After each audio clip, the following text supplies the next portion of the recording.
आज हम एक नए प्रश्न पर बात करने जा रहे हैं। वो प्रश्न है, यह संसार क्या सत्य है? क्या यह संसार जिसे हम अपनी आँखों से देखते हैं सचमुच वैसा ही है जैसा हमें दिखता है?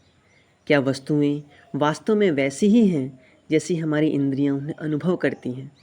क्या यह संसार एक ठोस सत्य है या केवल हमारे मन, मस्तिष्क और इंद्रियों की एक उपज है? इस अध्याय में हम यह जानने का प्रयास करेंगे कि सत्य क्या है, वह जो वस्तुतः है, और क्या यह दृश्य संसार जो हमें चारों ओर दिखता है उस सत्य का प्रतिबिंब है या केवल एक माया है। दृष्टि और वास्तविकता की सीमाएं। क्या वस्तुओं का रंग सचमुच होता है? हम जिन वस्तुओं को लाल, नीला, हरा आदि रंगों में देखते हैं, क्या वे सचमुच उन रंगों के होते हैं? वैज्ञानिक दृष्टिकोण से देखा जाए तो वस्तुओं का कोई स्वयं का रंग नहीं होता। वस्तुएं केवल प्रकाश की कुछ विशेष तरंगों यानी वेवलेंथ को परावर्तित यानी रिफ्लेक्ट करती हैं और बाकी को अवशोषित कर लेती हैं। उदाहरण के लिए एक लाल गेंद लाल रंग की नहीं होती, वह केवल लाल प्रकाश को परावर्तित करती है और बाकी सभी रंगों को अवशोषित कर लेती है। हमारी आँखें उस परावर्तित लाल प्रकाश को ग्रहण करके उसे लाल के रूप में देखती हैं। विभिन्न प्राणियों की दृष्टि सीमाएं। हम अपने इंद्रियों के द्वारा संसार को देखते हैं, परंतु हमारी इंद्रियां सीमित हैं। हम 3D में देखते हैं, परंतु कुछ जीव जैसे मक्खी या केचुए 2D या सीमित आयाम में ही अनुभव करते हैं। हम कई रंग को पहचान सकते हैं, जबकि कुत्ते सिर्फ नीला और पीला देख सकते हैं। मधुमक्खी अल्ट्रा वायलेट रंग देखती हैं, जो हमें दिखता ही नहीं। इससे यह स्पष्ट होता है कि जो हम देख रहे हैं वो वस्तु का स्वरूप नहीं, बल्कि हमारी इंद्रियों की व्याख्या है। आप सड़क पर 40 किलोमीटर प्रति घंटे की रफ्तार से चलती बाइक पर हैं। यह आपके लिए उसकी गति है, परंतु पृथ्वी भी अपनी धुरी पर घूम रही है, लगभग 1670 किलोमीटर प्रति घंटे की रफ्तार से, और सूर्य के चारों ओर घूम रही है, लगभग 1,67,000 किलोमीटर प्रति घंटे की रफ्तार से। इसके ऊपर आकाश गंगा भी गतिमान है। इसलिए बाइक की वास्तविक गति इन सभी की कुल गति से मिलकर बनेगी, जो हमारी कल्पना से बहुत अधिक होगी। जो हमें स्थिर और स्थायी लगता है, जैसे जमीन, वह भी अनवरत गति में है। इसलिए संसार के प्रति हमारी समझ पूर्ण सत्य नहीं, बल्कि सापेक्ष सत्य है। मन का प्रोजेक्शन। जो दिख रहा है वह है नहीं। यदि कोई आपको किसी व्यक्ति के बारे में कह दे कि वह धोखेबाज है, आप उसे बेशक एक बार भी ना मिले हों, तो आप उस व्यक्ति को उसी दृष्टि से देखेंगे, भले ही वह ईमानदार हो। आप अपने पूर्वग्रह यानी प्रेजुडिस से उस पर नज़र डालेंगे। यह मन की प्रोजेक्शन शक्ति है, जो सत्य को ढक देती है और एक झूठ को सत्य बना देती है।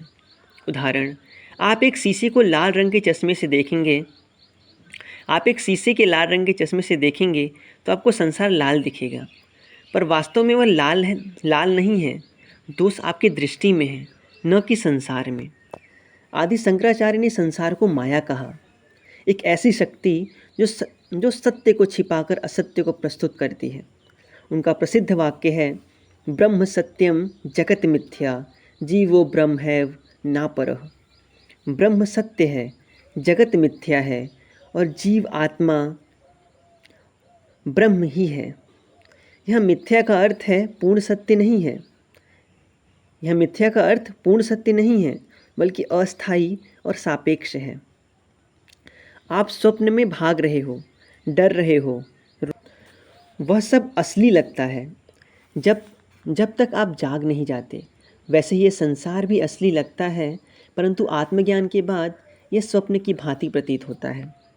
भौतिक विज्ञान में भी कहा गया है कि वस्तुएं ठोस नहीं होती, वे 99.9% खाली स्थान होती हैं।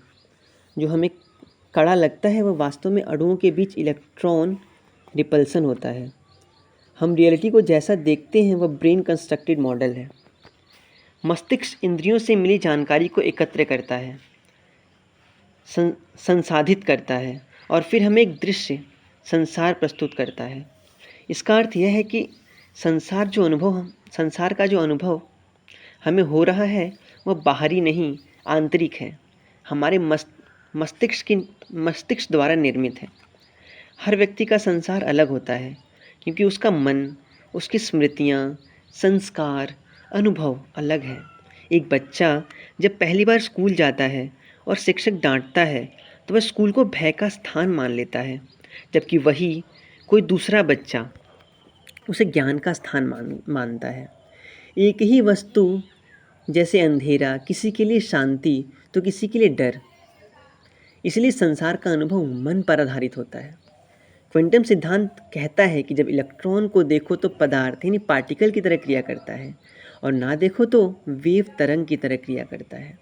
अर्थात जब तक कोई देखने वाला नहीं है तब तक कोई भी कण निश्चित रूप से नहीं होता, वह संभावनाओं की स्थिति में होता है। परंतु जैसे ही कोई चेतक प्रेक्षक उसे देखता है वह एक निश्चित स्थिति में प्रकट होता है।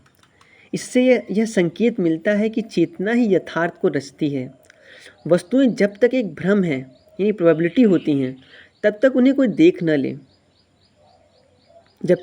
ना ले। इसका अर्थ हुआ दुनिया हमारी चेतना की प्रतिबिंब है। सत्य क्या है?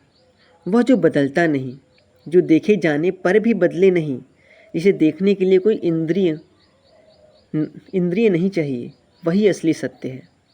उपनिषदों और गीता में कहा गया है, असत्य की सत्ता नहीं होती और सत्य का अभाव नहीं हो सकता।